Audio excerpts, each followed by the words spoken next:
Is money always a topic? I had the pleasure today to have a conversation with an American entrepreneur here in Bali, and he told me something.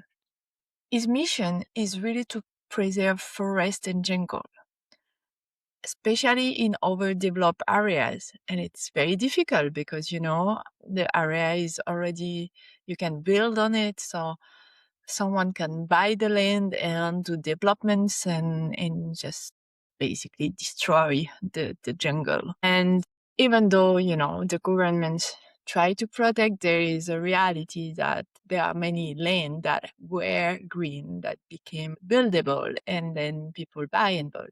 Anyway, I'm not judging any of that, but my point of this guy, he really understood that this is what he wants to preserve.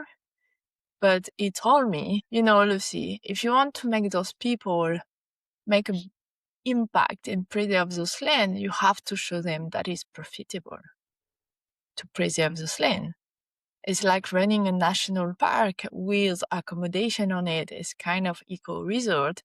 So you can build something that is low print on the environment and higher price. Like he was telling me about $700 a night. But then you have a business model that become interesting for people that seek for money and want to make profit and then have a tendency to just, take the land and build. So I found very interesting his conversation because I reflect on that.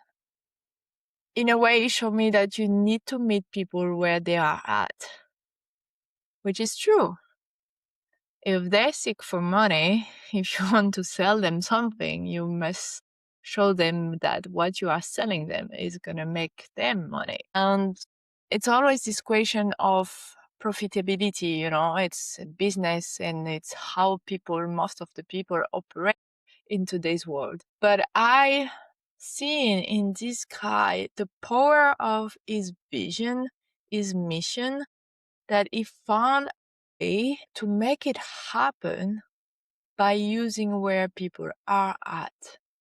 To strategically package something that is serving him and serving them. You really meet them at the middle, but without forgetting who he is in a way of what is the vision.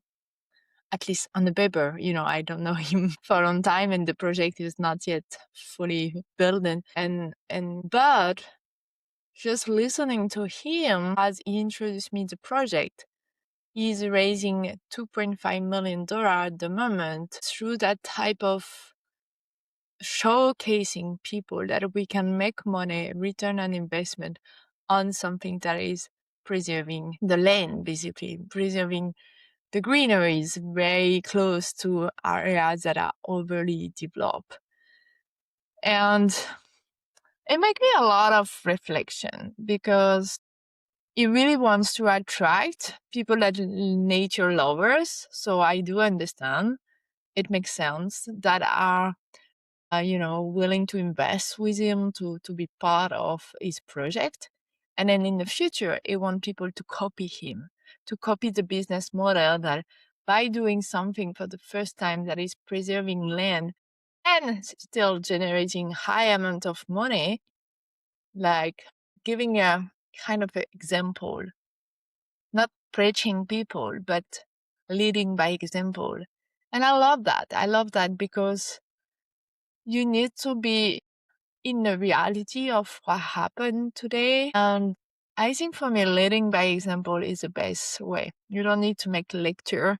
You don't need to be telling people, do this, do that, but you're creating something that is attracting the right people.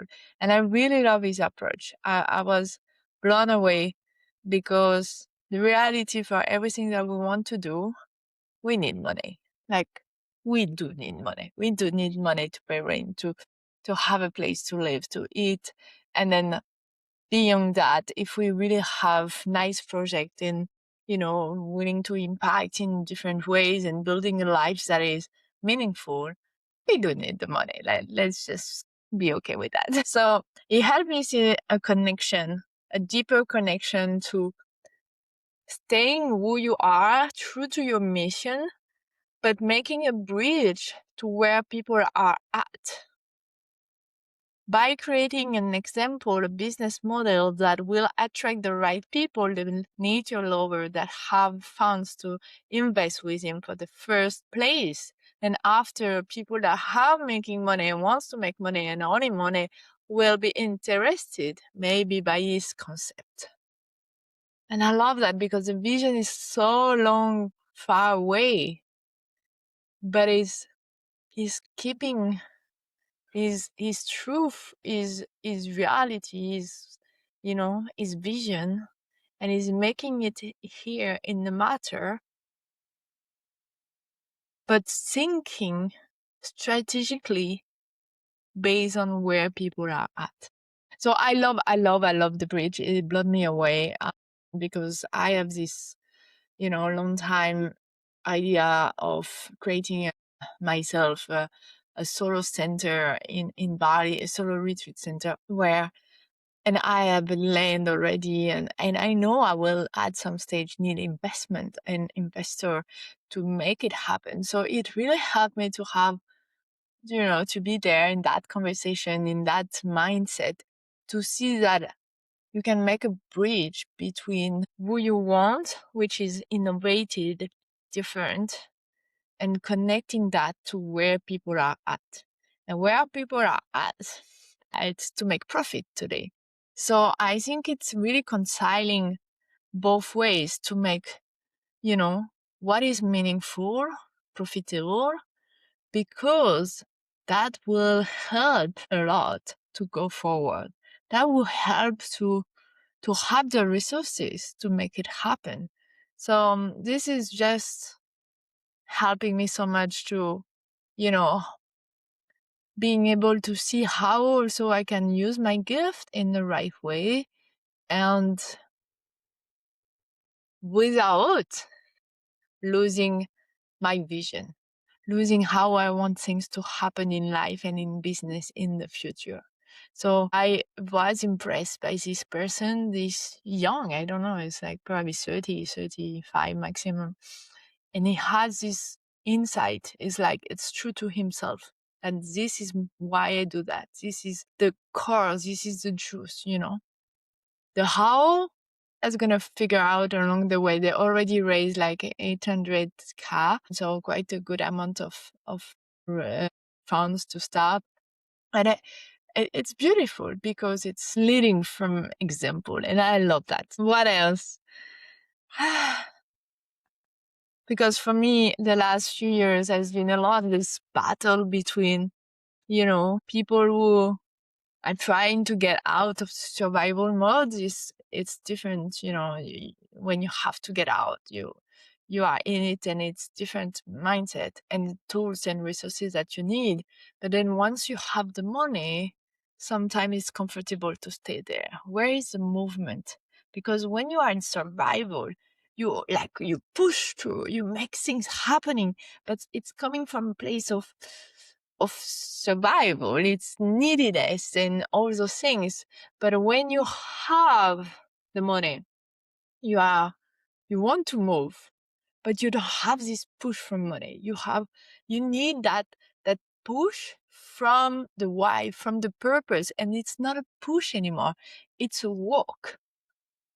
It's a center that attracts the right things coming to you. And it's where I see today, I had this reminder about, when we move out of scarcity to what we call abundance, I can sit here, dive into myself first, get inward, then doing one action, and then see how it responds.